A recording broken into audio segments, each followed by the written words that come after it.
নমস্কার বন্ধুরা, এসে গিয়েছি রোজনামচার আরও একটি ব্লগ নিয়ে। এই ভরা বাদলের দিনে আজকে আপনাদের শোনাবো লিচু চোরের কাহিনী। কেমন লাগলো অবশ্যই জানাবেন, কিন্তু আমাদের ভালো লাগলে আমাদের পেজটিকে সাবস্ক্রাইব করে দেবেন। নমস্কার। কাজী নজরুল ইসলামের কবিতা লিচু চোর।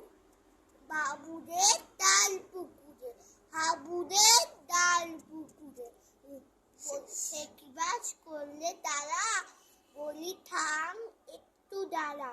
পুকুরের ওই কাছে না লিচু এক গাছ আছে না, ওটা নয় আসতে গিয়ে এক বড় কাশতে নিয়ে গাছে গিয়ে দেরি ধরেছি, ছোট্ট এক ডাল ধরেছি। ও বাবা, মরাত করে পড়েছি সারা জোরে। মালির ঘাটে পড়বি পর মালির গাড়ি, কে ছিল কাছে আলি। দাদা ভাই বড় নচ্চা, চুনাডুম গোটা জুচ্চা, দিল 1 কিলো ঘুষি, জোসে একদম ঘুষি।